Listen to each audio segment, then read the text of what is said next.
The 24 Cathedral Place building has been one of the highlights of the downtown skyline for about 100 years. We're learning more about the plan to convert 24 Cathedral Place into a luxury hotel. Originally built in 1927, 24 Cathedral Place was once home to the First National Bank of St. Augustine.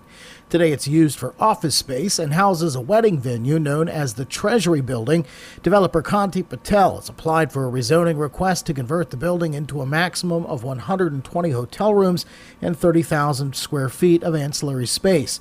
Attorney Ellen Avery Smith told the St. Augustine Planning and Zoning Board they plan to minimize the impact to downtown St. Augustine. So that you're not constructing over 10 years, you're constructing within 3 years with the opportunity to start whenever the property owner is ready to start, and then he's got to finish within that 3 years. Avery Smith says the hotel plans will not change the exterior of the building. However, the telecommunications equipment currently on the roof will have to come down. Some of these antennas and other equipment that are on the top of the elevator shaft or tower will be taken down. And the idea is that the telecommunications equipment will be hidden from sight. She says they also plan to help the neighbors on Charlotte Street. The existing trash cans along the parking lot border wall, if you will. You will remember that one of the public benefits from the project is for this project to have an enclosed public trash compactor that will be available to the businesses along Charlotte Street to get rid of this notion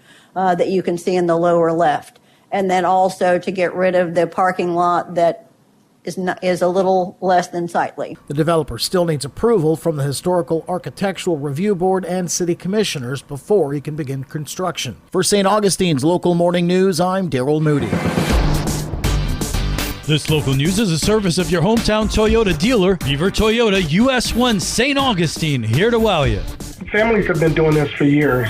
Public Information Officer Dee Brown talks to Liz Ryan about something that's not new, but the law making sure families retain the option is. This is part of her week-long series about new state laws coming into effect. The Cassie-Carly law is now in effect. Cassie is a woman who died after a custody exchange gone wrong. What's come out of that tragedy is now, when parents provide evidence that they or their children are at risk of harm, a court may require the exchange to happen in the parking lot of a well-lit, video-surveilled sheriff's office parking lot. Every sheriff's office in Florida must designate and equip at least one parking lot for such purposes. Officer Dee Brown says that this has been happening even before the new law. If parents don't get along or the divorce or the custody battle is fresh, families would typically exchange at a police department, so there aren't any issues in the exchange. They'll always be recorded. Another new law that affects children is House Bill 49. It removes restrictions about how many hours per day 16 and 17-year-olds are allowed to work, with restrictions. If the teen has school the next day, they may only work between 6:30 a.m. and 11 p.m., and for no more than 8 hours, except Sundays and holidays. And they can't work more than 30 hours a week when school is in session unless they have a parent's permission.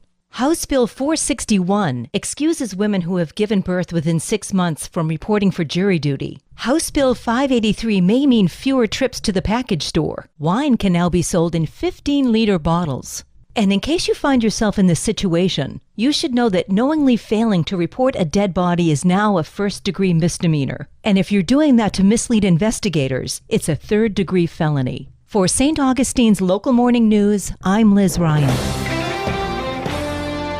We're giving people the perfect tool to explore St. Johns County parks. Joey Pellegrino, Public Affairs Specialist for St. Johns County, announcing the St. Johns County Parks and Recreation Department has launched a new app. St. Johns County Parks and Recreation Department has launched a brand new app, giving residents an intuitive platform for community engagement, education, and exploration. The new St. Johns County Parks and Recreation app is going to let people find specific parks and beaches and even amenities using a lot of interactive maps.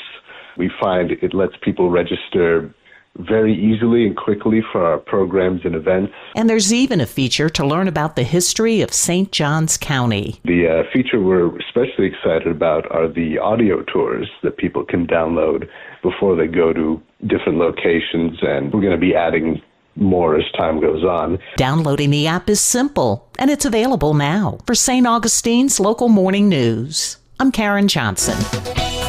And now you're up to date with St. Augustine's local morning news. I'm Rich Carroll.